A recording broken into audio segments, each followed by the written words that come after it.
estamos en la línea, en el Skype, con la congresista del Frente Amplio, Mirta Vázquez, que nos va a atender. Muchísimas gracias, congresista. ¿Qué tal? Bienvenida. Sí, ¿cómo está? Muy buenos días, Ingrid. Bueno, queríamos empezar a conversar porque ya nos habíamos comunicado con congresistas de otras bancadas que decían iban a convocar el día de mañana a un pleno virtual para tratar el tema del plano económico de las AFP. Entendemos que hasta el día de hoy todavía no se envía el proyecto para poder darle facultades al Ejecutivo de legislar. Hay toda una agenda, digamos. ¿Cómo va esto? ¿Se está convocando para el día de mañana un pleno o no? No, hasta el día de hoy todavía no se nos ha informado. La Junta de Portavoces se está reuniendo, entiendo. Y bueno, sí hay cosas pendientes y urgentes. Creo que amerita que el Pleno se reúna en estas circunstancias, porque una de las cosas que preocupan efectivamente es, por ejemplo, que aprobada la ley para que se retiren los fondos de la AFP, el presidente Vizcarra no la ha promulgado, entonces tampoco nos ha mandado observaciones y tendríamos que proceder a mirar cuál es el camino, si ya nosotros como Congreso estamos habilitados para que esa ley se promulgue, ¿no? Por insistencia. Entonces, realmente hay varias cosas que nos están preocupando, incluso que están pendientes. Por ejemplo, ayer hablábamos en la Comisión de Constitución de que hasta el día de hoy el gabinete no se ha presentado para la cuestión de confianza y sin embargo están pidiendo varias prerrogativas para poder legislar y creo que también esto políticamente es importante como para mirar nosotros si el Ejecutivo en realidad está caminando de manera adecuada. Eso necesita ser controlado por el Congreso, ¿no? Digamos, ustedes, pero a ver, para poner en prioridad todo esto, porque se nos ha desbordado, evidentemente la coyuntura ha desbordado la realidad, los procedimientos. ¿Ustedes están esperando que se apruebe la confianza del gabinete primero, antes de, por ejemplo, aprobar por insistencia el retiro de las AFP? No creo, ¿no? No es así. Solamente era por mencionar que hay varias cosas pendientes, tanto políticas, pero también las cosas de emergencia que en este momento hacen falta. Por ejemplo, las medidas que se están tomando en el plano económico, que nos preocupa mucho y que para nosotros son imprescindibles que las tratemos con el Ejecutivo, pero también estas cosas formales del pedido de cuestión de confianza, que creemos que hay que ser prudentes, por eso no lo hemos apurado, pero que también son cosas políticamente importantes, ¿no? Para que vayamos caminando, digamos, de manera ordenada con el Ejecutivo, ¿no? Ahora, con respecto al tema del Pleno, me dice que todavía no se ha convocado al día de mañana, pero hoy vence el plazo para que el presidente les dé sus observaciones sobre el tema de las AFP o, en todo caso, apruebe y promulgue el retiro del 25%. ¿Cómo están evaluando eso? Porque es bastante urgente para mucha gente, ¿no?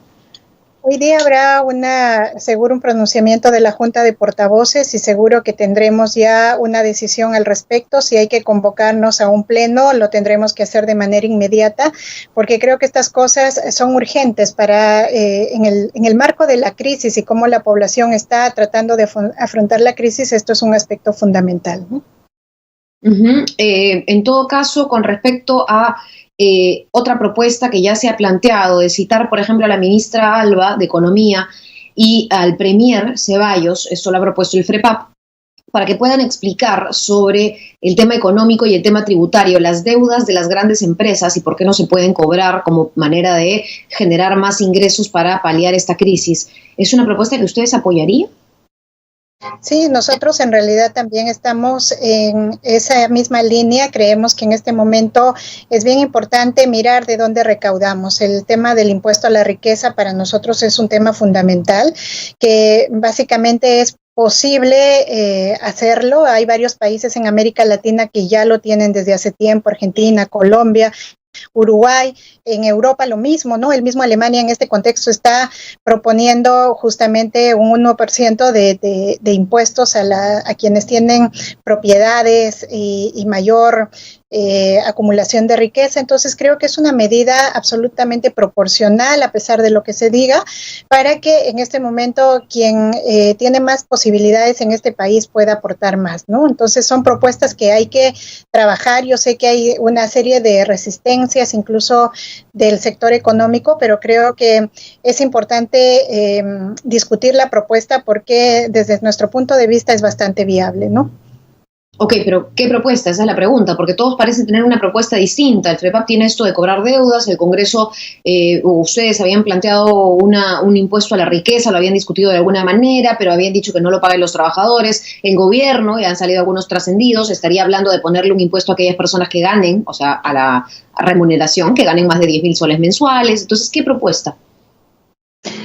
Yo creo que pueden ser varias propuestas a la vez. Por ejemplo, el tema del cobro de las deudas a las grandes empresas es un tema prioritario que lo venimos reclamando incluso más allá del contexto de COVID, ¿no? Hay una serie de deudas que no se les puede condonar a las grandes empresas por nada. Entonces, eso era un tema que ya traíamos en agenda, más allá del contexto. Y ahora mismo yo creo que la discusión sobre el impuesto a la riqueza es un tema fundamental. ¿De dónde recaudamos ahora? Hay que cobrar deudas, pero también hay que poner impuestos a quienes tienen posibilidad de pagar más, ¿no? Entonces, yo creo que no son excluyentes estas dos propuestas. Nos interesaría en realidad discutirlas con el Ejecutivo y plantear estas medidas como otras, seguro que están en el marco de la reactivación económica, ¿no? Por ejemplo, cómo es que discutimos subsidios para los pequeños agricultores, que nadie los está visibilizando, o sea, se está hablando de las grandes empresas, se está dando beneficios a muchas empresas que no son necesariamente el sector más vulnerable, pero se les ha dado hasta 3 tipos de beneficios, ¿no? Exoneraciones tributarias, están con el tema de Reactiva Perú, están con el tema incluso de en varios, en este momento, mecanismos que les ayudan a paliar la crisis. Pero los más, digamos, débiles, los agricultores, los pequeños empresarios, la gente migrante, por ejemplo, que nos preocupa tanto, ¿cómo hacemos para ayudar a estos sectores más vulnerables y débiles? Y eso se tiene que discutir, digamos, una serie de medidas que creemos que el Ejecutivo tiene algunas iniciativas, los bonos son unas iniciativas, ¿no? Pero hay que discutir otras medidas diversas. Hay medidas diversas que hay que discutir en este momento. Ahora, con respecto al tema, usted lo ha mencionado, ¿no? Cómo viene afectando esta crisis. La verdad, de manera particular, y creo, no me siento representante de nadie, pero sí creo que hay mucha gente que nos lo está haciendo llegar, la preocupación de que esto está muy lento, muy lento. O sea, llevamos 40 y pico días y no se está dando el bono a la gente a la que debería llegar. Vamos, en realidad, en un momento en el que miles de personas están perdiendo sus empleos, de personas que ahora han sido denominadas como desplazados, ¿no? Que están saliendo a las calles, tratando de regresar a sus regiones. Estamos hablando de casi, no sé, más de 20.000 personas que se han inscrito en los padrones para regresar a su región y solamente se han podido trasladar a 3.000. O sea, ¿qué va a pasar, ¿no? Con esa lentitud?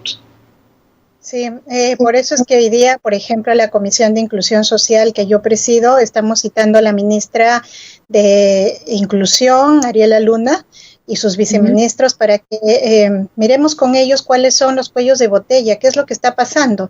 Incluso hay sectores que fueron los primeros beneficiarios del bono, por ejemplo, 380, que hasta el día de hoy no lo reciben, porque hay una serie de problemas administrativos. Entonces, hay que mirar qué es lo que está pasando. Hay otros beneficiarios de los otros bonos que en realidad se están quejando por los temas de que probablemente los padrones no estaban actualizados, entonces le está llegando el bono a quien no lo necesita, en todo caso no lo necesita tanto, y los sectores más débiles pues no tienen ningún tipo de ayuda, ¿no? Entonces hay que discutir todos estos temas porque creo que hay que encontrarle una solución rápida, ¿no? La gente no está esperando, el hambre no espera, ¿no? La gente está en las calles, la gente se desplaza porque realmente ya no tiene ni qué comer, ¿no? Y si me permite, congresista, algo que ha dicho el presidente que también preocupa es que aquellas personas que quieran cobrar este nuevo bono universal van a tener que hacerlo en la agencia o en el banco más cercano a su lugar de domicilio que figura en el DNI. Pero ¿cuántas personas que han sido desplazadas están en otros lugares? Eso quiere decir que no van a poder cobrar este bono universal. ¿Va a ser real? ¿Se va a materializar? ¿O es que estamos hablando de un bono más que la mitad de gente no va a poder cobrar? Sí, y eso también está produciendo un desorden porque mucha gente, por ejemplo, escucha que el bono lo tiene que cobrar en el lugar donde que figura en su domicilio, y mucha gente migrante se viene a la capital para trabajar unos cuantos meses y ahora están desesperados, entonces con más angustia de poder regresar a sus provincias porque, claro, si no, no van a tener esta ayuda económica. Entonces, para mí no hay una respuesta clara y organizada respecto, por ejemplo, a esta gran problemática de los desplazados. Más o menos el Ejecutivo ha reaccionado con ciertas medidas, eso no encuentra una correspondencia con lo que están haciendo los gobiernos regionales, que sienten toda la presión de recibir a esta gente. No hay una organización ni un liderazgo claro de cómo se organizan este tipo de traslados. Hay varios grupos que tienen diferencias de por qué quieren trasladarse a sus lugares, y esto realmente creo que está impactando también en el manejo mismo de la crisis. Sí, realmente en esta etapa lo que necesitamos es ajustar medidas para no movilizarnos, para que se eviten los contagios. Este tipo de situaciones está generando un riesgo de mayor contagio, sobre todo que se está trasladando ahora hacia las provincias, ¿no?